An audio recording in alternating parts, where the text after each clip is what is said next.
নিরাপত্তা বাড়ল হুমায়ুন কবিরের। ভিন রাজ্য থেকে এসেছেন 4 জন নিরাপত্তারক্ষী, আরো 4 জন আসবেন দাবি হুমায়ুনের। হুমকির জেরেই নিরাপত্তা বাড়ল দাবি হুমায়ুনের।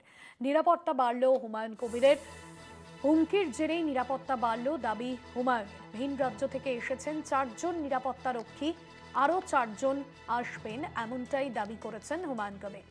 হুমকির জেরেই নিরাপত্তা বাড়ল এমনটাই দাবি হুমায়ুনের। ভিন রাজ্য থেকে 4 জন নিরাপত্তারক্ষী এসেছেন, নিরাপত্তা বাড়ল হুমায়ুন কবিরের। হুমায়ুন কবিরের নিরাপত্তা বাড়ানো হলো। শাকিল মুস্তাক রয়েছেন ফোন লাইনে।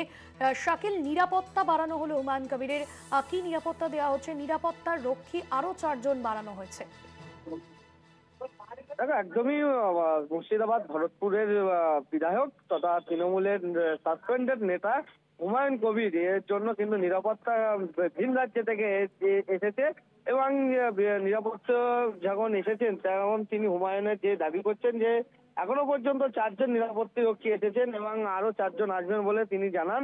এবং হুমায়ুনের কথাই সঙ্গে যে পশ্চিমবঙ্গ পুলিশের 3 জন আধিকারিক নিরাপত্তা রক্ষী তারাও কিন্তু হুমায়ুনের সঙ্গে আছেন এবং তিনি কিন্তু গতকাল নিউ টাউনের বিলাসবহুল 5 তারা হোটেলে কিন্তু তিনি আসেন এবং সেখানেই কিন্তু হায়দ্রাবাদ থেকে 4 জনের একটি টিম নিরাপত্তা রক্ষী তারা কিন্তু আসে বাউন্সার এবং পরবর্তী ক্ষেত্রে আরো 4 জন আসবে এমনটা কিন্তু দাবি করেছেন হুমায়ুন কবির।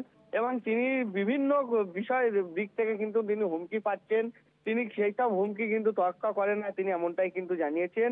এবং তিনি আরো যে জানিয়েছেন যে আগামী দিনে যে তাকে যে হুমকি দিয়ে তাকে দমিয়ে রাখা যাবে না এমনটাও কিন্তু তিনি জানিয়েছেন এই হুমায়ুন কবির। একদমই, ধন্যবাদ শাকিল।